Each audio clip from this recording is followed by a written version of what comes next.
Assalamualaikum warahmatullahi wabarakatuh. Jelas tak? Dengar suara jelas tak? Waalaikumsalam. Loud and clear. Jelas. Alhamdulillah. Assalamualaikum warahmatullahi wabarakatuh. Alhamdulillah, summa alhamdulillah. Nahmaduhu wa nasta'inuhu wa nastahdi wa nastaghfiruh. Wa na'udzu billahi min shururi anfusina wa min sayyiati a'malina. May yahdihillahu fala mudilla lahu wa may yudlilhu fala hadiya lahu. Asyhadu wa nashhadu anna Muhammadan abduhu wa rasuluh. Alhamdulillah, bersyukur kita kehadirat Allah Subhanahu wa taala kerana dengan izin dan limpah kurnianya kita dapat bersama-sama dalam rangka untuk kita berubudiyah kepada Allah Subhanahu wa taala. Tuan-tuan, dalam sedar atau tak sedar, kita semakin hari Allah tarik nikmat, banyak nikmat pada kita. Tapi alhamdulillah hari ini Allah masih lagi memberikan dua nikmat yang terbesar pada diri kita, iaitu nikmat iman dan nikmat Islam. Alhamdulillah hari ini saya kira yang berada di hadapan ni walaupun dalam keadaan maya, walaupun kita berada dalam keadaan maya, tapi yang berada dalam yang berkumpul pada malam ini semuanya dalam rangka untuk kita berubudiyah kepada Allah Subhanahu wa taala. Semuanya dalam rangka untuk kita check dan balance, untuk kita saling lengkap dan melengkapi. Bukan yang bercakap ni orang yang baik, orang yang mendengar tu orang yang nak menerima ilmu ke macam mana, tapi kita saling lengkap dan melengkapi. Tuan-tuan, malam ni Allah pilih kita daripada jutaan, daripada bilion manusia yang pada malam ini mungkin ada sedang yang dengan hobi masing-masing. Mungkin pada malam ini ada orang sedang online macam ni juga, tapi sedang main game. Mungkin pada malam ni juga ada orang sedang online macam ni juga, mungkin sedang chatting dengan kawan-kawan luar negeri ke apakah. Jadi dunia tanpa sepadan ni orang boleh buat tak kira masa, tak kira waktu. Tetapi tuan-tuan, malam ni Allah pilih kita untuk kita duduk dalam majlis ilmu, yang mana saya yakin dan percaya tuan-tuan semua lebih arif daripada saya bahawa majlis ilmu ni dinaungi oleh sayap-sayap malaikat. Yang mana majlis ilmu ini sekiranya, ulama kata apa, sekiranya dijatuhkan satu batang jarum yang kecil tu, nescaya jarum itu tidak akan sampai ke dasarnya. Nescaya jarum itu tidak akan menjejak bumi, melainkan jatuh ke atas sayap-sayap malaikat. Maksud dia nak beritakan bahawa ramainya, banyaknya malaikat yang menaungi majlis-majlis ilmu seperti ini. Jadi tuan-tuan, perkara yang kita buat malam ni mungkin satu saat dan satu ketikanya kita berkata benda ni sikit saja, benda ni sangat simple. Kita duduk, mungkin ada yang duduk di depan laptop masing-masing, mungkin ada yang duduk di hadapan telefon masing-masing, tapi kita buat satu kerja yang mendengar, ataupun kita duduk sama-sama dalam keadaan yang tak ni sangatlah. Tapi doa-doa lah tuan-tuan, mudah-mudahan setiap detik dan setiap saat malam ni yang kita duduk bersama malam ni Allah kira sebagai amal soleh. Sebab apa tuan-tuan? Sebab sekiranya Allah kira sebagai amal soleh, maka setiap detik dan setiap masa yang kita habiskan pada malam ini antara perkara yang akan memberatkan timbangan amal kita kelak bila kita balik bertemu dengan Allah Subhanahu wa taala. Tuan-tuan, malam ni sebenarnya saya rasa saya tak layak ni nak duduk di sini ni. Nak menjadi moderator kepada dua ahli panel yang hebat lah pada saya kan, orang-orang yang berilmu. Saya ni orang yang buat kerja kan? Orang yang buat kerja buruh-buruh ni. Hari ni nak kena cakap soal-soal ni pula tu, soal-soal pengetahuan. Yang mana buku yang tajuk yang dapat ni, buku ni Savior of Islamic Spirit. Yang mana buku ni ditulis oleh Maulana Said Abu Hassan Al-Nadwi, yang mana buku ni muka surat, dengar muka surat pun kurun tuan-tuan, 1499 muka surat buku ni. Jadi malam ni yang ada di hadapan saya sahabat-sahabat semua dan juga ahli panel kita, iaitu Dr. Syed Ahmad Fathi dan juga Ustaz Ali Anifah. Mudah-mudahan malam ni kita tidak hanya sekadar halua telinga semata-mata, tetapi kita mendapat manfaat dan mendapat ilmu yang boleh kita bawa balik dalam kehidupan kita tuan-tuan. Okey. Jadi sebelum saya memberi soalan kepada ahli panel yang pertama ni, kita lihat baliklah buku ni Buku Maulana Said Abu Hassan An-Nadwi ni, buku Savior of Islamic Spirit ni, penulis dia siapa Maulana Said Abu Hassan An-Nadwi ni. Jadi tuan-tuan, Maulana Said Abu Hassan An-Nadwi ni, jumlah buku yang dia tulis sebanyak 60 buah buku. Dan buku yang pertama dia tulis pada kadar umur dia 18 tahun. Jadi pada umur 18 tahun, Syekh Maulana Said Abu Hassan An-Nadwi telah pun menulis buku pada umur 18 tahun. Jadi kalau tuan-tuan lihat, kita balik pada masa sekarang ni, 18 tahun ni, keadaan remaja sekarang ni 18 tahun ni masih duduk main lah. Masih hidup dengan gadget masing-masing. Dan kalau kita tengok ahli panel kita ni, Dr. Syed Ahmad Fathi ni juga seorang penulis lah. Antara yang buku yang saya pernah baca tu apa, berfikir tentang pemikiran. Tajuk pun dah menyebabkan kita berfikir. Jadi Allahu Akbar, mudah-mudahan sedikit ilmu yang disalurkan tu dapat bermanfaat untuk kita semua. Jadi Syekh Maulana Said Abu Hassan An-Nadwi ni merupakan daripada India. Dia asal daripada Baghdad dan dia keluar daripada Baghdad setelah tentera Mongol hancurkan Baghdad pada tahun 656 Hijrah. Jadi keluarlah apa tu Abu Hassan An-Nadwi ni daripada Baghdad dan bermastautin, maksudnya duduk di India. Jadi di sana Syekh Abu Hassan An-Nadwi ini belajar secara talaki, sampailah ayah dia meninggal. Waktu tu umur dia lebih kurang dalam 8 tahun ayah dia meninggal. Jadi dia belajar ni, keluarga yang apa tu Syekh Syed Abu Hassan An-Nadwi ini merupakan keluarga yang menuntut ilmu. Jadi salah silah pak saudara dia, ayah dia, tok wan dia, semua orang-orang yang menuntut ilmu, orang-orang yang cintakan ilmu. Sehingga kan saya tengok dia punya cerita dia tu, ibu dia sedang menghayunkan buayan tu dalam keadaan mengalunkan bacaan Quran, dalam keadaan hafiz Quran. Jadi ilmu ni menjadi, orang kata, menjadi permainan beliau. Sehingga kan pada umur 12 tahun Abu Hassan An-Nadwi ini sudah pun fasih berbahasa Arab setelah bertalaki. Jadi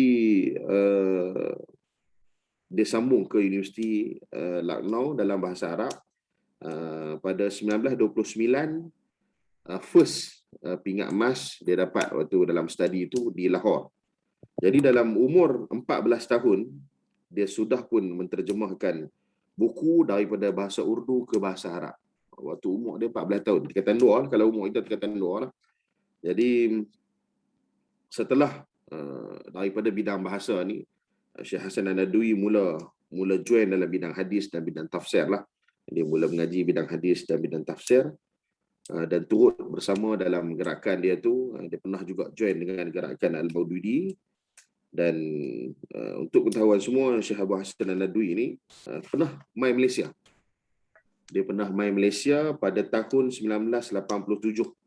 2 hari bulan 4 1987 dia main atas jemputan ABIM, atas jemputan PAS dan juga Persatuan Ulama Kedah. Jadi antara orang kata apa, kejayaan ataupun bibliografi lah tentang apa tu Syekh Abu Hassan An-Nadwi ini, Allah pada tahun 1957 dia merupakan anggota bahasa di Syria. Pada 1961 dia telah menjadi rektor Darul Ulum. Pada 1962 dia merupakan majlis tertinggi di Universiti Islam Madinah. Pada 1979 dia merupakan ahli majlis Universiti Islam di Maghribi. Pada 1980 dia merupakan telah mendapat anugerah Malik Faisal di Saudi. Dan pada 1983 dia telah menjadi pengerusi Pusat Islam di University of Oxford. Dan pada 1999 dia telah mendapat anugerah peribadi terbaik oleh Putra Dubai. Jadi kita kata dari segi buku dan juga dari segi keberadaan dia dalam ilmu telah diiktiraf oleh dunia lah. Jadi mengenai buku yang kita lihat, iaitu Savior of Islamic Spirit ni, dalam sebanyak 1499 muka surat ni,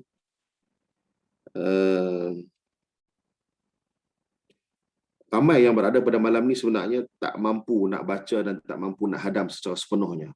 Jadi anda yakin dan percaya dari hati penulis ke hati penulis, saudara ahli panel iaitu Dr. Syed Ahmad Fatih boleh berikut sedikit pengenalan berkenaan tentang buku sejarah Mujaddid yang ditulis oleh Abu Hasan An-Nadwi ini. Maksud dia secara ringkas, apa yang buku ni tulis? 1499 muka surat ni banyak, dari buku, dari kulit ke kulit. 1499 ni merupakan satu tulisan yang banyak yang diterjemahkan. Jadi untuk ahli panel Dr. Syed Ahmad Fatih ini, apa secara pengenalannya, apa yang buku ni cuba sampaikan? Apa yang buku ni cuba terjemahkan kepada kita semua? Baik, ahlan wa sahlan. InsyaAllah. Alhamdulillah Rabbil Alamin. Wassalatu wassalamu ala asyrafil anbiya wal mursalin wa ala alihi washabihi ajma'in. Alhamdulillah, pertama dan selama-lamanya kita melafazkan setinggi-tinggilah rasa syukur kita kepada Allah Subhanahu Wa Taala kerana dengan izin Allah dapat kita bertemulah pada malam ini untuk berforum, dan Ana rasa banggalah dapat berforum dengan Mas'ul Pemuda Kedah Tengah, Ustaz Wafdi Yusof dan juga Ustaz Ali Hanifah. Jadi insyaAllah belum doktor lagi, saudara-saudara. Jadi berkenaan dengan buku yang ditulis oleh Abu Hasan Ali Nadwi ni, dia pertama kali diterbitkan dalam bahasa Urdu lah pada tahun 1955 dengan tajuk Tarikh Dakwah O Azimat, dan dia beberapa kali juga diterbitkan dalam bahasa Arab. Ada 3 kali di Syria sedikit dengan tajuk Rijalul Fiqh wa Dakwah fil Islam. Dan sebelum lepas tu baru diterjemahkan ke dalam bahasa Inggeris lah dengan tajuk Savior of Islamic Spirit. Dan buku ni sebenarnya dia ada 4 jilid.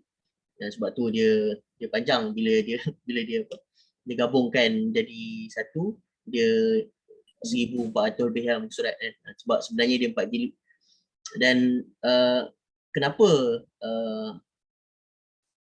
Abu Hasan Ali Nadwi ni tulis buku ni, sebab dia pernah dijemput lah untuk memberi satu ceramah lah dalam satu conference berkenaan dengan sejarah pergerakan pembaharuan dalam sejarah Islam. Dan bila dia nak cuba buat pembentangan tu, dia dapati tak ada satu buku yang merekodkan sejarah gerakan pembaharuan dalam sejarah Islam ni lah. Kebanyakan buku-buku yang ditulis, buku-buku sejarah yang ditulis dalam tarikh dalam Islam ni, kebanyakan dia fokus kepada kisah raja-raja, sultan, khalifah, kerajaan. Jadi banyaknya berkenaan dengan kesultanan ataupun kerajaan lah kan. Jadi tapi tak banyak yang ditulis berkenaan dengan biografi pemikir ataupun intelektual yang ada dalam sejarah Islam ni, yang bila mana umat Islam ni dia menghadapi cabaran, Allah hantar mujadid baru ni untuk memperbaharui umat dia punya spirit ataupun semangat umat ni untuk supaya Islam ni dia dapat terus berkembang tanpa dia dia terpesong daripada dia punya landasan awal lah. Dan dia practicality Islam tu dia sesuai sepanjang zaman. Jadi dia rasa ada kekosongan lah, ada kekosongan dalam literature ataupun dalam penulisan sejarah Islam ni lah. Kalau orang yang buat research, dia kata ada gap lah, ada gap dalam research ni, dia ada gap kan. Jadi dia nak isi gap tu lah. Dia nak isi gap tu. Jadi sebab tu dia tulis lah buku ni lah untuk mengisi kekosongan tu. Jadi tokoh-tokoh yang dia senaraikan tokoh-tokoh tu daripada mula sampai tak silap sampai tahun 1300 Hijrah. Jadi memang sepanjang 1400 tahun tu, 1300 tahun tu memang banyaklah tokoh-tokoh yang ada kan. Jadi sebab tu buku tu panjang, sebab dia nak isi, dia nak tulis, dia nak bagi tahu bahawa gerakan pembaharuan ni dia tak pernah terputus daripada mula sampailah sekarang. Jadi tokoh-tokoh pemikir yang dia senaraikan ni merupakan orang-orang yang berani lah. Bila dia nampak kerosakan dalam masyarakat Islam, Dia berani melawan dan mempertahankan nilai-nilai Islam ni supaya semangat pembaharuan ni dalam jiwa umat ni sentiasa ada, sentiasa berkobar. Jadi bagi Hasan Ali Nadwi ni tak ada sebenarnya kelompongan dalam pembaharuan pemikiran Islam. Sentiasa ada pembaharuan. Dan yang tak ada adalah usaha untuk menulis dan mengetengahkan kepada umum, kan. Tapi beliau dalam buku ni dia kata dia tak memberi makna, dia tak definisikan pembaharuan tu apa yang dibawa tu. Dan dia juga bukan sekadar nak menamakan beberapa tokoh mujahid, kan, tetapi dia nak mensejarahkan, kan, usaha-usaha pembaharuan dalam Islam ni sejak 1300 tahun yang lalu. Jadi sebab itulah macam Ustaz Wafdi kata buku ni dia agak panjang lah, 1400 muka surat, sebab dia nak kompres sejarah 1300 tahun tu dalam 4 jilid buku. Jadi memang susah lah, tapi itu usaha dia yang terbaik lah. Mungkin kalau kita lagi mampu daripada dia, kita kena cuba lebih banyak lagi lah, mungkin lebih daripada tu kan. Jadi itulah sedikit sebanyak dia punya pengenalan mengapa dia menulis buku ni, iaitu dia nak mengisi kekosongan sejarah pemikir Islam. Macam itulah, dia nak sejarah pemikir Islam yang ada dalam sejarah umat ni. Dia sebab dia tengok banyak sejarah ni ditulis berkenaan dengan kerajaan, khalifah, pemimpin, tapi tak banyak sejarah berkenaan dengan sejarah-sejarah ulama yang bersambung-sambung. Kalau kita tengok sejarah khalifah ni dia bersambung-sambung kan, mula Umayyah, Abbasiyah, Utsmaniyah, tapi dia nak sejarah berkenaan dengan pemikir yang bersambung. Sebab tu dia tulis buku ni dan panjanglah bukunya. Jadi mungkin itu sikit kot jawapan Ana Jadi saudara Syed Ahmad Fatih, kalau saya katakan kiranya buku ni seolah-olah satu yellow pages lah untuk mujahid Islam tu macam tu. Betul. Dia buat shortlisted lah, maksud dia siapa-siapa yang dalam gerakan pembaharuan sepanjang 1400 tahun ni dia shortlisted siapa macam tu lah. Cuma mungkin kena ada orang yang sambung dia, mungkin Ustaz Wahdi boleh sambung ni, sebab dia tulis tu sampai hayat dia lah. Lepas hayat dia tu ada lagi orang gerakan mujahid yang baru kan. Jadi kena ada generasi baru yang tulis sambung. Jadi mungkin Ustaz Wahdi boleh sambung tulis ni. Dia kena tarik penulis kepada penulis ni. Berfikir untuk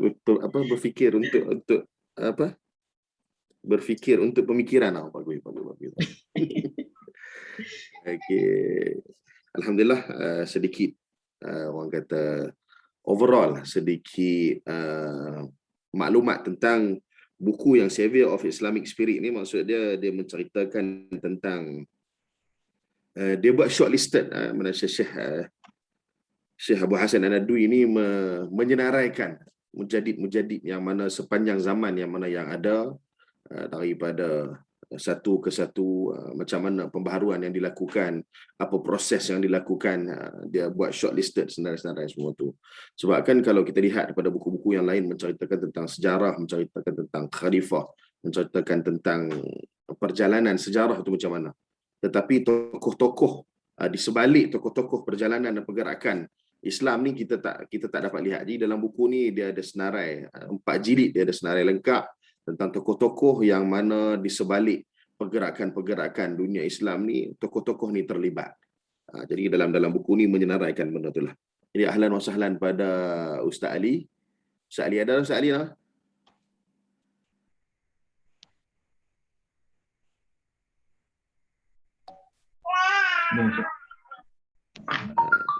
Okey, Ustaz Ali.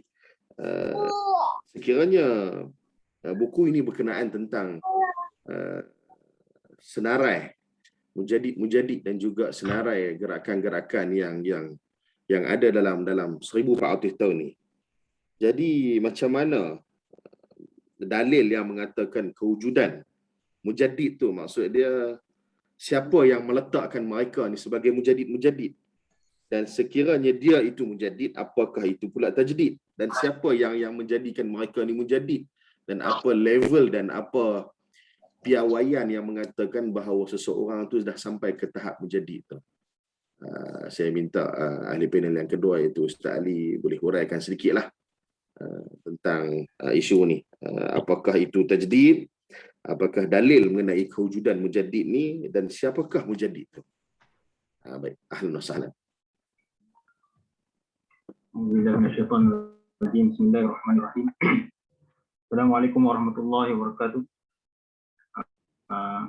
Moderator dan rakan panel saya dan khususnya sidang hadirin sekalian.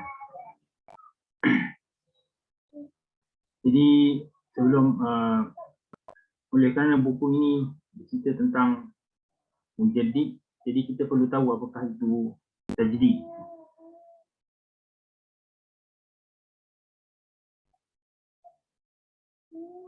Jadi saya ambil daripada karangan Dr. Yusuf Qaradawi. Dia ada membawa tentang maksud tajdid ni dalam buku. Ya, Al-Azizi menukilkan daripada Al-Alqami makna tajdid, iaitu ihya man darasa min al-amal bil kitab was sunnah wal amru bimuqtadahuma, iaitu apa yang menghidupkan apa yang telah pupus atau yang telah tiada daripada amal dengan Quran dan Sunnah, dan menyuruh kepada tuntutan-tuntutan Al-Quran dan Sunnah. Maksudnya tajdid ini adalah menghidupkan kembali apa yang telah yang telah tidak diamalkan oleh masyarakat,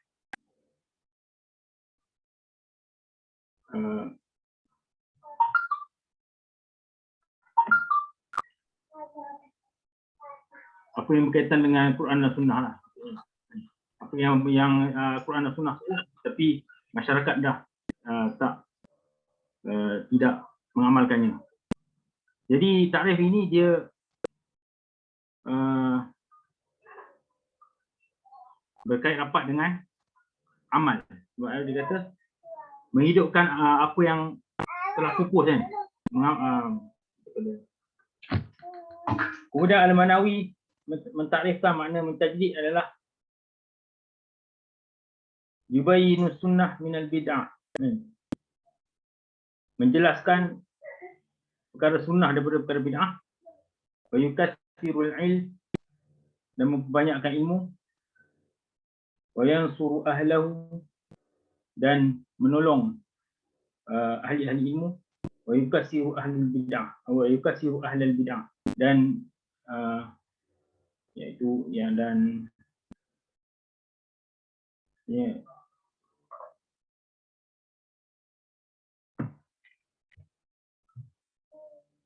apa, memerangi ahli-ahli bid'ah. Jadi takrif ini merujuk kepada takrif ini berkait rapat dengan takrif tajdid ini berkait rapat dengan ilmu. Maksudnya yang tadi berkait rapat dengan amal kan, sebab dia menghidupkan kembali perkara yang yang tidak diamalkan kan. Kemudian makna yang kedua adalah dia berkait rapat dengan ilmu, kerana dia memperbanyakkan ilmu kan, menentang ahli bid'ah, menjelaskan sunnah, antara sunnah dengan bid'ah. Jadi tajdid ini dia mesti ada dua perkara yang besar, iaitu ilmu dan amal.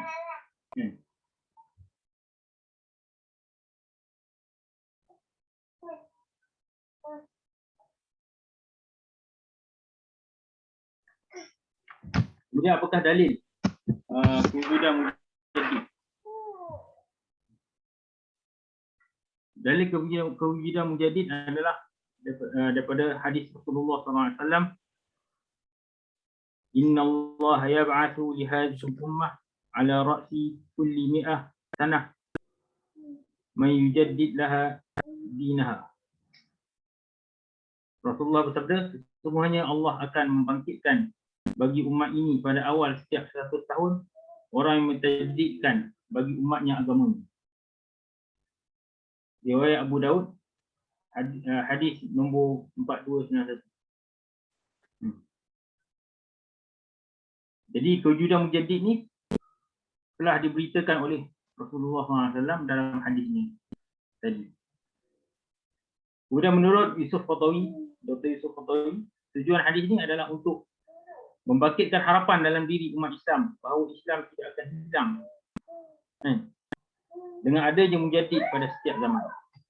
Dan nak kata 100 tahun tu, setiap awal 100 tahun tu kita tak boleh nak tetapkan bila-bila tu kan. Tapi apa yang penting adalah, maksudnya pada setiap zaman itu akan ada seorang mujaddid yang akan menyuruh kita melaksanakan apa yang masyarakat tinggalkan daripada Quran dan Sunnah, dan menceritakan mana apa yang sunnah, apa yang tidak. Kemudian siapakah itu mujaddid? Perkara ini berkait lafaz dengan perkataan man dalam hadis tadi ya. Siapa ya? Man yujaddid laha dinaha.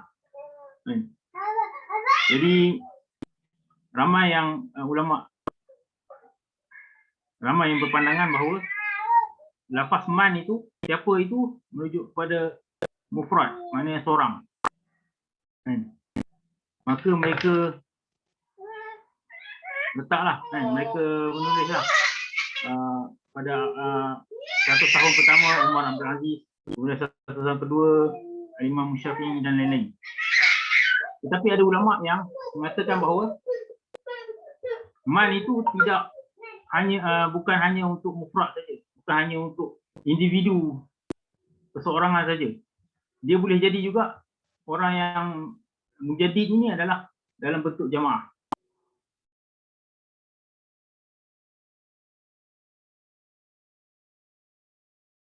Maksudnya bukan, tak semestinya, ada pandangan lain, tak semestinya mujaddid yang dikatakan dalam hadis itu bentuk individu, tapi mungkin dalam bentuk jemaah, satu jemaah yang mentajdid, jemaah yang mengajak balik, jadi takrif tadi, jemaah yang hidupkan balik apa yang telah ditinggalkan daripada Quran dan Sunnah, jemaah yang mengajar manusia mengenali apa, mana satu yang sunnah, mana satu yang bid'ah. Masyarakat yang jemaah yang melaksanakan kerja-kerja dakwah, macam itulah. Itu dan Dr. Yusuf Qatawi dia memilih bahawa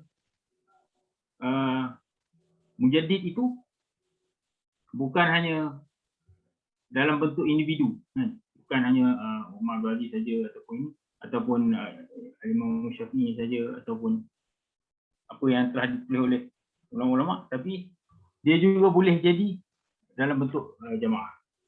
Jadi itu sajalah yang saya boleh sampaikan. InsyaAllah. Okay, baik Ustaz. Maksudnya apa yang Ustaz Ali beritahu bahawa yang disimpulkan daripada jawapan tadi merupakan setiap 100 tahun ataupun Islam ini Allah tak letakkan dia tanpa haluan. Maksud dia Allah datangkan 25 Rasul dan Allah datangkan pula celah-celah tu ilmuwan, mujaddid ataupun macam dalam Ustaz Ali kata tadi, bukan mujaddid ni bukan hanya sebagai satu ikon ataupun seseorang, tapi boleh jadi mujaddid ni juga merupakan satu gerakan ataupun satu jemaah. Jadi kalau kita lihat di sini, maksudnya apa yang ditulis oleh Abu Hasan An-Nadwi ini sebenarnya merupakan satu perkara yang memudahkan kita lah. Maksud dia kita melihat, kita boleh kenang balik, boleh lihat balik sejarah bagaimana gerakan-gerakan Islam secara besar-besaran yang berlaku. Okey, Dr. Sifati, berkenaan tentang penulisan. Jadi kalau kita lihat penulisan ni mempunyai, orang yang menulis ni dia mempunyai gaya penulisan, dia mempunyai kaedah penulisan dari jiwa penulis kepada penulis. Apakah kaedah penulisan yang digunakan oleh Abu Hasan An-Nadwi dalam bentuk orang kata, kalau kita lihat buku ni diguna pakai oleh banyak pihak dan menjadi antara karya ulung Abu Hasan An-Nadwi. Jadi apakah kaedah penulisan yang digunakan oleh Syekh Abu Hasan An-Nadwi dalam mengorak ataupun mencorakkan buku ni, insya-Allah. Baik. Terima kasih diucapkan kepada Dr.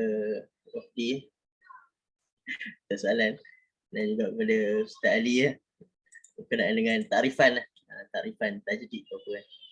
Jadi insya-Allah buku ni Ana cuba agak tengok. Ana rasa tak ada lagi, Ana tak jumpa lagi dalam bahasa Melayu lah. Jadi mungkin siapa daripada kita yang ada kemampuan boleh translate lah buku ni dalam bahasa Melayu lah. Sebab Ana rasa dia merupakan satu buku yang pensejarahan yang menarik lah, berkenaan dengan sejarah pemikiran Islam kan. Dari sudut kaedah penulisan dia, Hasan Ali Nadwi dia mengatakan bahawa dia mengutamakan sumber-sumber yang premier lah.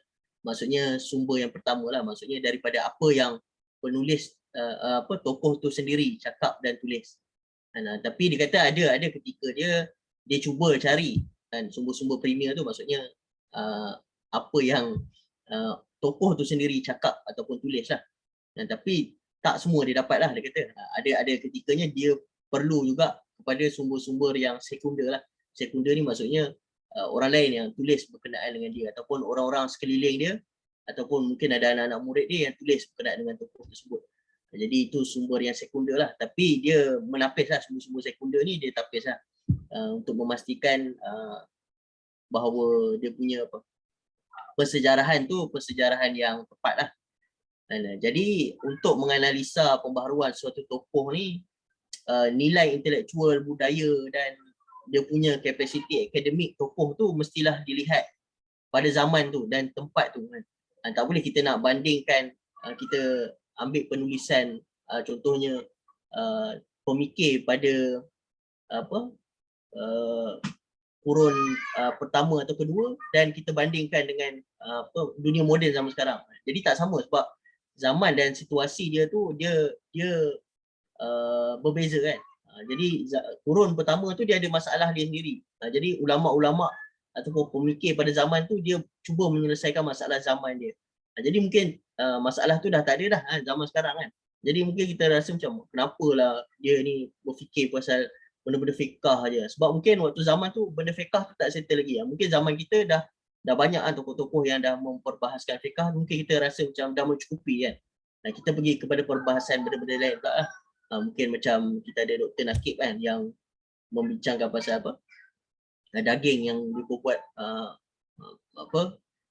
sintetik dan sebagainya. Jadi kita ke arah tu pula sebab perbahasan fiqah yang berkenaan solat sebagai contoh dah banyak kan, dah mencukupi lah kan. Jadi Hasan Ali Nadwi kata kekuatan pemikiran itu mesti dilihat pada zaman dan tempat dia lah kan. Sebab kalau kita bandingkan dengan zaman atau tempat yang tak berbeza, permasalahan dia berbeza. Jadi mungkin kita tak adil lah dalam kita menilai pemikiran tokoh tersebut lah.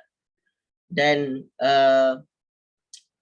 Hasan Ali Nadwi juga dia cuba memuatkan quote-quote ataupun penulisan tokoh-tokoh ni sendiri kan, supaya dia nak pembaca ni dapat rasa sendiri kekuatan penulisan ataupun pengaruh tokoh tu kan dalam tulisan-tulisan mereka kan. Sebab kalau kita just petik sikit-sikit je kan, jadi dia mungkin tak sampaikan makna ataupun aura penulisan tokoh asal tu, dia tak sampai kepada pembaca seterusnya. Jadi sebab tu kalau kita tengok dalam buku ni dia banyak memuatkan penulisan-penulisan kan. Ada setengahnya puisi pun dia masuk kan dalam buku ni, supaya dia nak pembaca ni dia dapat rasa sendiri kan, apa maksud asal penulis tu dan apa kekuatan dan kesan dia kepada pembaca kan. Dan beliau juga mempersembahkan penulisan ni bukan sekadar pemikiran satu tokoh saja, tetapi bagaimana peribadi mereka kan, akhlak mereka. Dan ada juga kritikan-kritikan semasa mereka ni hidup ni. Tokoh-tokoh ni hidup, dia ada kritikan-kritikan dia. Setiap tokoh ni dia ada pengkritik pada zaman dia. Jadi yang kritikan terhadap mereka ni pun Hasan Ali Nadwi ni masukkan dalam buku dia supaya dia nak buku ni bukanlah maksudnya kita lihat dalam satu perspektif je. Dia nak juga ada sudut-sudut kritikal ataupun sudut-sudut kritis dalam persejarahan ataupun bagaimana penulisan berkenaan dengan pemikir tu dilihat. Jadi tak maksudnya tak sekadar semua yang baik je lah, maksudnya ada juga kritik-kritik orang lain terhadap tokoh-tokoh tu dimuatkan kan. Dan dijawab jugalah kritik-kritik tu, dijawab mengapa begini dan sebegini lah. Mungkin itu sedikit lah berkenaan dengan kaedah penulisan bagaimana. Dan kalau anda tengok dia punya petikan-petikan buku-buku dia tu memang orang kata apa, exhaustive lah, maksudnya banyak lah kan. Nak tulis buku tu memang memerlukan masa dan kena ada masa yang banyak lah sebab nak membaca kan sejarah-sejarah dulu dan nak petik dan masukkan dalam buku tu bukan boleh dibuat sehari dua lah. Memang anda tengok dahsyat lah dia punya petikan-petikan footnote itu memang detail lah. Jadi itulah berkenaan dengan kaedah penulisan yang anda nampak sepanjang anda baca buku ni lah. Jadi maksud doktor, maksud dia kalau kita lihat perkara ni selarilah dengan apa yang Allah jadikan fitrah kepada pesuruh-pesuruh dia. Kalau kita lihat kejadian alam, maksud dia setiap kali Allah turunkan nabi-nabi, maka nabi, mukjizat nabi yang ada sebenarnya dia adalah berkaitan tentang zaman yang dia lalui. Sebagai contoh, jika kita lihat Nabi Daud, pada zaman Nabi Daud ni terkenal dengan pembuatan besi, maka antara mukjizat Nabi Daud dia boleh membentuk besi dengan tangan. Kita lihat kalau Firaun zaman tu dikuatkan, orang kata kehebatan zaman tu dengan pembinaan, dengan sihir dia apa semua. Maka Allah jadikan mukjizat Nabi Musa, tongkat yang bertukar menjadi ular yang besar memakan ular-ular yang kecil, yang sihir-sihir tadi. Maksud dia mukjizat ni yang diberikan kepada nabi-nabi juga sesuai pada zaman yang berlaku. Jadi maksud dia fitrah dia macam tu jugalah dengan Mujadid ni. Maksud dia pemikiran dia tu sesuai pada zaman tu lah. Maksud dia membuat pembaharuan, dia mencetuskan idea-idea gerakan ni sesuai pada zaman tu. Bagi contoh macam kita katalah, kalau kata zaman tu nak pola pemikiran zaman tu nak dibawa ke zaman sekarang, memang tak boleh lah. Jadi kita kata dia memang berjalan dalam keadaan fitrah yang sempurna. Jadi itu berkaitan tentang gerakan dan juga berkaitan tentang macam mana cara Abu Hasan An-Nadwi mengolah setiap pemikir-pemikir ataupun setiap mujadid pada zaman tu. Dalam banyak gerakan dan juga banyak mujadid-mujadid yang di-shortlistkan dalam Yellow Pages ni, dalam Savior of Islamic Spirit ni, gerakan yang mana ataupun mujadid yang mana pada zaman mana yang gemar ataupun menjadi favorite lah, maksud dia menjadi rujukan. Kalau macam contoh sebagai Ana sendiri personally, kalau lah kata menceritakan tentang sirah Nabi, menceritakan tentang sahabat-sahabat, Ana gemar bercerita tentang Sayyidina Umar. Mungkin sebab Sayyidina Umar dia bentuk fizik dia yang besar, dia dan juga tingkah laku dia yang sedikit tegas dan kasar. Jadi lepas tu pula segala perkataan dan juga tingkah laku Sayyidina Umar, walaupun kita lihat pada masa itu macam dia syadid dan kasar, tetapi beberapa kali tindakan dan gerakan yang dibuat oleh Sayyidina Umar dibenarkan oleh Allah melalui turunnya wahyu. Jadi ana seronok bercerita tentang Sayyidina Umar. Jadi kalau sahabat-sahabat ni ana lebih ke arah Sayyidina Umar lah, ana lebih ke arah. Maksud dia macam tu. Jadi ana punya favorite dia ke arah tu. Jadi kalau untuk gerakan ni, untuk dalam Savior of Islamic Spirit ni, dia menceritakan tentang mujadid ni mana, siapa? Baik, Dr. Syed Ahmad Fatih. Okay, ada satu tokoh ke? Satu tokoh. Okay, insyaAllah. Buku ni memang panjang lah, jadi memang banyak tokoh dalam dia. Jadi ya ana tertarik lah berkenaan dengan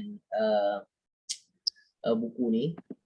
Salah satu tokoh yang Hasan Ali Nadwi masuk kan dalam gerakan pembaharuan tu adalah Maulana Jalaluddin Rumi lah, ataupun dikenali sebagai Rumi kan. Kalau kita tengok banyak buku-buku pasal sajak sufi kan, berkenaan dengan Rumi. Sebab pandangan Ana, Rumi ni dia lebih kepada macam sufi yang mistik kan, yang macam sufi lah kan, sufi yang pusing-pusing dekat Turki tu kan. Tapi Hasan Ali Nadwi ni dia masukkan Rumi tu dalam senarai tokoh-tokoh pembaharuan dalam Islam ni. Jadi ana bacalah bahagian sebab dia banyak lah. Jadi ana curious yang Rumi tu lah. Jadi ana baca kan. Jadi Rumi ni Hasan Ali Nadwi tulis, dia lahir pada satu zaman di mana waktu tu zaman tu Islam dah berkembang dan dah banyak translate karya-karya falsafah zaman sebelumnya, falsafah Greek kan. Jadi dia pemikir Islam waktu tu dah banyak berfikir dengan pemikiran rasionalisme lah. Maksudnya dia nak semua tu boleh dibuktikan dengan logik kan. Dan era di mana agama ni pun dianalisa dengan lensa hujah-hujah yang rasional, logik dan perbahasan falsafah kan. Dan sampai rationality ini menjadi foundation ataupun dia diaplikasikan kepada persoalan-persoalan metafizikal kan. Seperti contohnya sifat-sifat Tuhan kan. Itu soalan yang bukan sepatutnya lah, bukan soalan yang boleh dijawab oleh sains lah kan, sebab sifat-sifat Tuhan kan. Tapi dia sebab dia terpengaruh dengan pemikiran rasional dia mengaplikasikan rasional tu dalam masalah-masalah yang tak boleh kita gunakan akal kita lah kan. Jadi dan orang yang pada zaman dia itulah kan, dia nak pembuktian ni kena bukti yang boleh dicerap oleh manusia kan? Maksudnya melalui panca indera manusia kan, baru diterima sebagai kebenaran kan. Tapi walaupun rationality ni menjadikan mereka ni macam bijaksana kan, dia ada metodologi rasionalisme kan, dia boleh berbahas dengan falsafah kan? Tapi dia jadi terlalu kering kan, hingga dia memadamkan kehangatan jiwa, keimanan dalam hati mereka kan. Dan di sebalik walaupun kelihatan hebat lah kan, ada logik dan falsafah ni kan, tapi banyak sebenarnya persoalan-persoalan berkenaan dengan perasaan rasa hati kan, yang ada dalam diri manusia ni tak boleh dijawab dengan logik kan. Bila dia sampai pada persoalan-persoalan tu, orang yang hanya menggunakan rasionalisme ni dia tak nak jawab, dia tinggalkan masalah tu kat tepi. Soalan hati kan, persoalan perasaan dia tak boleh nak jawab kan, sebab benda tu tak boleh diukur dengan logik ataupun rasional. Kita tak boleh nak ambil mikroskop nak tengok apa kan. Jadi dia menjadi ahli akademik yang kering. Dan Rumi ni dia datang pada zaman tu kan, pada zaman falsafah tu kan. Dan Rumi ni dia digelar Sultan Ulama kan, dalam di kalangan pengikut dia, maksudnya raja dalam golongan orang-orang alim lah. Dan dia sebenarnya dia lahir Rumi sendiri dia lahir dalam keluarga yang memang terpelajar lah. Ayah dia Bahauddin Walid tu dia merupakan seorang guru lah, seorang cikgu kan. Dia lahir di Balkh, sekarang ni dekat Afghanistan lah. Balkh ni dekat Afghanistan. Lepas tu malam ni Syekh Haji Wafdi kita moderator host dengan ada iklan Dan lepas tu dia ikut ayah dia pergi berhijrah ke Konya. Konya ni dekat Turki. Dan apabila ayah dia meninggal tu, Rumi ni dia ambil alih tugas mengajar tu dekat satu sekolah tu untuk mengajar. Lepas tu dia pun menyambung pengajian di Halab, Dimash, Syria. Dia travel lah untuk belajar. Dan termasuk pada zaman itu dia pernah berjumpa dengan Ibnu Arabi lah. Dan Rumi kemudian ni diikut fahaman sufi mistik lah. Apabila pada zaman dia mengajar tu, dia jumpa dengan Shams Tabriz. Lepas tu waktu dia jumpa sufi mistik tu, dia dah tinggalkan banyak dia punya pengajaran dia lah. Dan banyak anak murid dia banyak kecewa juga dengan dia. Tapi kehebatan Rumi ni waktu zaman dia tu, bila dia mati tu, bila dia nak dikebumikan tu, yang orang yang ikut nak berkebumikan dia bukan orang Islam je. Orang Kristian, Yahudi pun ikut. Sampai waktu tu berlaku macam perselisihan lah. Kenapa orang Kristian dengan Yahudi nak ikut? Sebab bagi dia, Rumi ni satu tokoh pemikiran yang hebat zaman dia kan. Akhirnya mereka ni pun dibenarkan lah ikut dalam pengebumian Rumi tu. Dan Rumi ni dia sangat kritikal lah dengan golongan yang hanya nak menggunakan akal je kan. Dan sikap mereka yang hanya mengutamakan deria kan, ataupun apa yang kita boleh nampak, pegang je kan. Tapi dia berbeza dengan ahli sufi lain. Ahli sufi lain mungkin dia tak bersetuju, tapi dia tak menjawab persoalan tu. Tapi Rumi ni dia menjawab persoalan tu dalam kitab dia Al-Masnawi kan. Kitab dia Al-Masnawi, dan dia bukan sekadar nak mengajak orang kepada kecintaan ataupun kejiwaan, ataupun biasalah sufi-sufi kan dia suka berkenaan dengan jiwa kan, mencari makna diri dan sebagainya kan. Tapi dia menjawab soalan-soalan falsafah, soalan-soalan dialektik logik tu dia jawab kan. Dan jawapan yang diberikan dalam Masnawi ni menurut Abu Hasan Ali Nadwi ni, dia seolah-olah bukan dia nak paksa jawapan tu dekat orang yang membaca tu, tapi dia memberikan penerangan sehingga orang tu boleh faham sendiri jawapan dia tu. Tak perlu dia nak berhujah kan.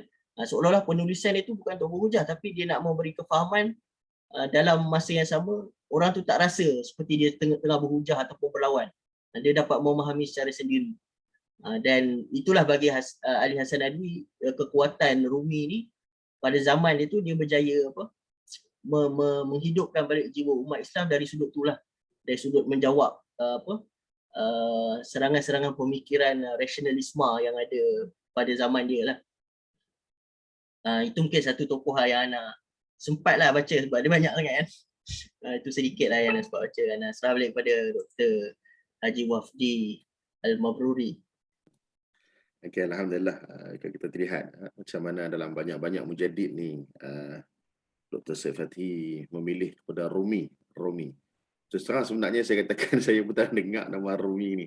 Tapi saya tahu saya ada seorang sepupu yang dia letak nama anak dia Rumi. Mungkin daripada nama tokoh mujaddid ni. Jadi kita lihat sebenarnya banyak tokoh-tokoh dalam Islam, bukan setakat mujaddid. Kalau kita kira, kita lihat balik pada sahabat-sahabat, ribuan sahabat yang sekiranya jika kita nak melihat sejarah dan juga sumbangan mereka dalam agama ni terlalu banyak lah. Kalau kita nak kaji dan nak lihat balik, terlalu banyak. Jadi setiap mujaddid ni ada pada zaman, ada pada kurun dia masing-masing. Dan setiap mujaddid ni memberikan satu reformasi ataupun satu gerakan pembaharuan dalam sejarah Islam ni. Maksud dia, setiap mujaddid ni dia menggerakkan sesuatu dalam kurun tu, dalam zaman tu, dia mencetuskan sesuatu. Macam yang tadi Rumi ni dia mencetuskan satu pola pemikiran yang mana yang bukan sekadar yang nampak dengan mata. Dia bermain dengan dengan sajak, dengan apa tadi, bermain dengan perasaan. Mengapa dalam Islam ni, dalam setiap kurun ni, dia perlu ada satu tokoh ataupun satu mujaddid yang menggerakkan setiap pembaharuan dalam sejarah ni? Sebab apa? Maksud dia, mengapa perlunya reformasi? Dalam gerakan agama ni perlunya ada tokoh, ada public figure yang nak menggerakkan reformasi ni. Macam mana? Kenapa perlu ada? Dalam sejarah, maksud dia apabila benda tu menjadi seolah-olah sebagai satu keperluan. Dalam setiap kurun akan ada seorang. Dekat setiap ni akan ada. Maksud dia benda ni menjadi satu fitrah, satu keperluan dalam setiap gerakan. Jadi kenapa benda ni terjadi? Kalau boleh. Ni umum. Okey. Jadi anda rasa macam inilah. Maksud dia dalam ni kita lihat setiap pergerakan ataupun setiap gerakan, setiap kali berlakunya reformasi, dia memang akan ada. Allah akan munculkan public figure ataupun mujaddid yang mana Allah beri kelebihan kepada mereka ni, yang mana pada zaman tu orang boleh walak dan orang boleh ikut mereka. Macam kita kata, untuk ketahuan tuan-tuan semua, Maulana Said Abu Hasan An-Nadwi ni juga merupakan seorang penulis buku ni juga, yang kita bedah buku malam ni yang kita ceritakan buku malam ni, merupakan seorang yang hebat. Jadi sebab apa saya kata Said Abu Hasan An-Nadwi ni hebat? daripada apa yang saya beritahu tadi, permulaan tadi, 60 buah buku, dia telah menulis hampir 60 buah buku, dia telah daripada umur first buku yang ditulis pada umur 18 tahun tu semua dah cukup untuk menceritakan kehebatan dia. Tapi kita kata saat akhir Allah ambil dia balik bertemu dengan Allah Subhanahu Wa Taala. Maka kata Abu Hasan An-Nadwi ni dia meninggal pada 23 Ramadan, hari Jumaat. Ini kita kata husnul khatimah. Meninggal pada 23 hari bulan, hari Jumaat, Ramadan 14-20 tahun 1999. Baru saya lagi, baru 20 tahun lah baru pun. 1999, tetapi dia disolat ghaibkan pada seluruh dunia pada 27 Ramadan. Sehingga kan bukan sahaja dia disolat ghaibkan di seluruh dunia, bahkan dia disolat ghaibkan di dua tanah suci, iaitu di Mekah, di Masjidil Haram dan juga di Masjid Nabawi. Jadi merupakan satu public figure, satu tokoh, satu mujadid yang hebat lah. Saya rasa kalau sekarang ni siapa-siapa meninggal, kita nak suruh buat solat ghaib di Mekah Madinah pun berat lah benda tu kan. Jadi kita kata betapa dia dikagumi oleh ummah ni, sehingga kan kematian dia tu disolat ghaib di Mekah dan di Madinah. Jadi balik kepada Dr. Syed Fatih tadi, dia kena ada satu soalan jelas. Soalan yang tadi, kenapa dalam gerakan pembaharuan ni, dalam sepanjang 1400 tahun setelah akhir junjungan kesayangan kita Muhammad sallallahu alaihi wasallam, maka sampai agama itu kepada tangan kita, kita lihat berbagai gerakan yang terjadi, berbagai proses yang terjadi untuk sampai agama itu kepada kita, untuk sampai Islam itu kepada kita. Jadi kenapa gerakan-gerakan ni perlu, ataupun mengapa perlunya reformasi ataupun gerakan-gerakan ni dalam agama?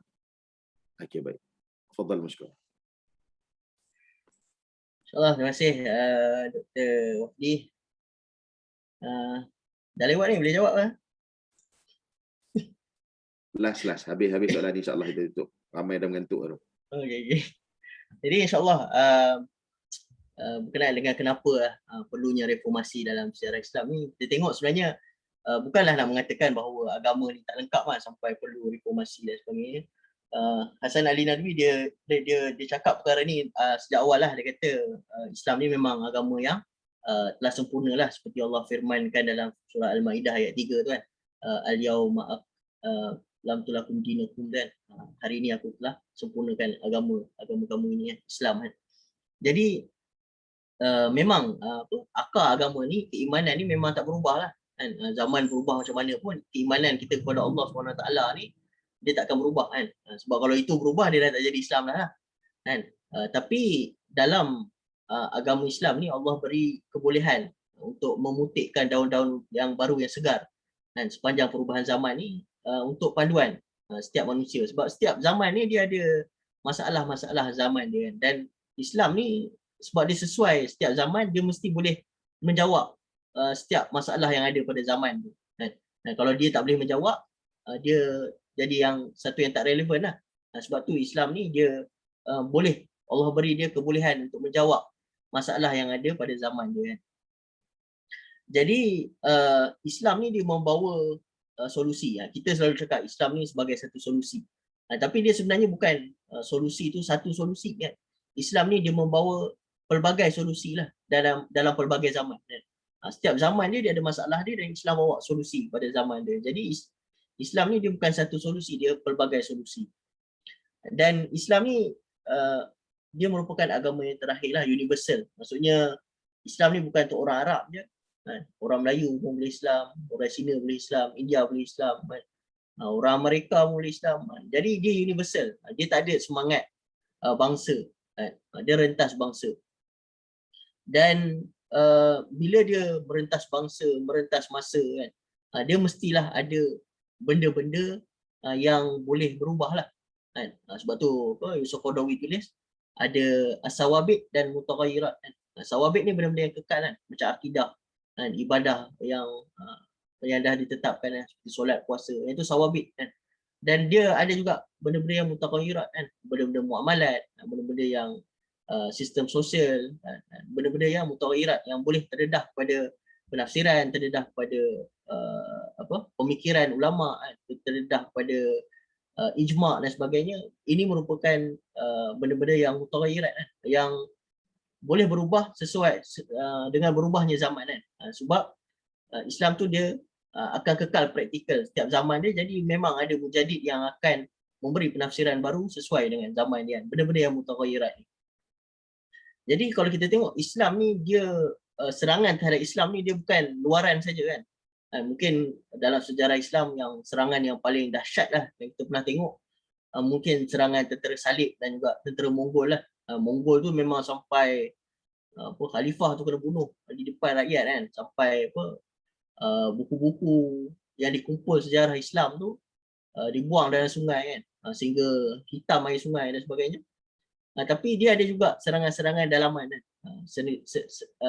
Pemikiran yang macam Ustaz Ali kata tadi tu, berkenaan dengan bid'ah dan bila orang menyelewengkan teks-teks agama kan, bila ada benda-benda yang khurafat kan, sembah kubur lah, mungkin ada ulama yang mati dia pergi sembah kubur ulama dan sebagainya. Jadi banyak juga sebenarnya cabaran yang berbentuk dalaman lah. Begitu juga pemikiran kan. Kalau sebelum ni ada Qadariyah, Jahmiyah lah, Ibtizal, Din Ilahi, macam-macam pemikiran kan. Tapi Islam ni Allah bagi dia kekuatan untuk dia semua cabaran tu Islam berjaya keluar kan. Kalau hari ni mungkin Qadariyah pun mungkin ada lagi, tapi dia just a school of thought lah yang kecil je. Dia tidak mengubah agama kan. Seperti mana agama lain kalau kita tengok, agama tu dia berubah terus. Contohnya macam Kristian kan. Memang bagaimana Nabi Isa tu dia mengajak kepada Allah, tapi macam mana tiba-tiba boleh jadi Trinity kan. Jadi agama tu berubah kan. Tapi kita ni agama tu tak berubah kan. Tetap kita akidah kita yang sama. Cuma mungkin ada yang benda-benda yang berbeza tu dia tak menjadi benda yang mengubah agama. Dia just jadi satu school of thought je kan. Yang agama asal tu kekal relevan. Dan Hasan Ali Nadwi juga dia Jangan bagi jatuh, pecah. boleh pecah tu. Hasan Ali Nadwi dia juga menekankan kepentingan membaca lah dalam kalangan masyarakat awam kan. Sebab bagi dia tugas untuk menggali semula sejarah Islam ni, dia kata bukan sejarawan yang kena buat kan. Tapi masyarakat awam pun sendiri kata kena membaca kan. Dari segi pembaca ni kita boleh lihat kan bagaimana pemikir-pemikir yang ada pada setiap zaman tu dia membangunkan ataupun dia membantu umat Islam sepanjang zaman tu dia keluar daripada masalah zaman dia kan, dengan penafsiran yang segar kan, membawa umat ni kepada jalan yang sederhana, tak ekstrim, dan menggunakan akal dan logik kan, dalam membuang keraguan dalam agama. Mereka ni dah melakukan tugas di zaman dia kan. Yang Hasan Ali Nadwi kata tugas ni memang besar lah. Sehingga dia kata tugas mujadid ni tak mampu dilakukan oleh sebarang sultan ataupun raja. Dia hanya boleh dilakukan oleh orang-orang yang berilmu ataupun orang-orang yang mempunyai kemampuan ilmu lah dalam Islam ni untuk membantu agama Islam ni kekal relevan dan kekal tidak berubah dari sudut sawabit ya. Sehinggalah yang kita dapat pada hari ini lah. Jadi mungkin ke depan ni bukan tugas kita lah untuk menjaga kan keaslian Islam ni. Dalam masa yang sama kita beri penafsiran-penafsiran segar kepada perkara-perkara yang mutaghayyirat ni supaya sesuai dengan kehendak zaman kita lah. Jadi wallahu alam lah. Itu sedikit lah daripada Ana. Jadi kalau Ustaz Wafdi tanya lagi soalan, dia jawab sendiri, Ana tak nak jawab lah. Waalaikumsalam warahmatullahi. Jadi kita lihat anda tertarik kepada perkataan Dr. Syed Fathi tadi, iaitu Islam ini relevan, perkataan relevan, Islam ini relevan sepanjang zaman. Jadi bila turunnya ayat al-yawma akmaltu lakum dinakum wa atmamtu alaikum ni'mati wa raditu lakumul Islam madinah. Jadi hari ini telah kami sempurnakan agama kami. Maksud dia Islam telah kamil, telah sempurna secara menyeluruh. Sebab tu Islam bukannya agama, tetapi Islam merupakan din, cara hidup kita. Jadi kalau kita lihat mujadid ni Allah takdirkan, Allah jadikan mujadid ni untuk sebagai penjaga jalan kepada track yang sepatutnya. Kalau kita lihat agama ini bukannya agama yang nak suit dalam kehidupan kita, bukannya agama ni yang perlu dibentuk untuk sesuai dengan kehidupan kita, tak. Kita yang kena menyesuaikan diri kita dengan agama. Bukan agama yang menyesuaikan agama tu dengan diri kita. Jadi kalau kita lihat sebenarnya, contoh kita lihat dari segi COVID ni kan. Jadi kita lihat setiap menjadi ni ada pergerakannya. Kalau kita lihat macam zaman sekarang pun kita lihat banyak perkara yang berubah. Ni COVID ni kita ada dengan solat jaraknya kan. Kalau kita ikut betul-betul Islam ni kena rapatlah kan. Jadi dengan tak boleh solat Jumaatnya, kalau ikut betul-betul 3 kali tak solat Jumaat, munafik lah apa semua kan. Jadi hukum ni dia berubah. Hukum ni dia berubah. Jadi benda-benda ni, sebab itulah setiap pergerakan jadi Allah jadikan pula kita ni fitrah. Setiap zaman tu ada ulama-ulama yang kita bergantung harap pada mereka. Jadi rasanya sekadar tu dulu forum malam ni kita telah pun melepasi masa yang dibenarkan sebenarnya. Daripada 9.30 kita dah 10.40 dah. Jadi saya rasa sekadar tu dulu untuk forum kita pada malam ni. Ana bagi pihak moderator dan juga pihak ahli panel semua mengucapkan jutaan terima kasih kepada yang hadir walaupun secara maya, dan jutaan kemaafan yang kami minta daripada kelemahan diri saya, kelemahan diri yang lain. Mudah-mudahan pada malam ini setiap pergerakan, setiap butir cakap kita, setiap masa, setiap saat yang pada malam ini Allah kira sebagai amal soleh dan Allah kira sebagai pemberat kepada timbangan amal kita balik kepada Allah. Dan ana rasa yakin dan percaya mudah-mudahan satu masa yang kita letakkan satu allocation masa pada malam ni untuk majlis ini merupakan antara saksi yang kita akan bawa balik untuk bertemu dengan Allah. Sekadar tu dulu. Ustaz Nawi ada apa-apa ke nak cakap ataupun siapa-siapa? Tak ada insyaAllah. Kalau tak ada apa-apa, sekadar tu dulu kita tutup majlis kita dengan tasbih kifarah dan suratul Asr. Subhanallah.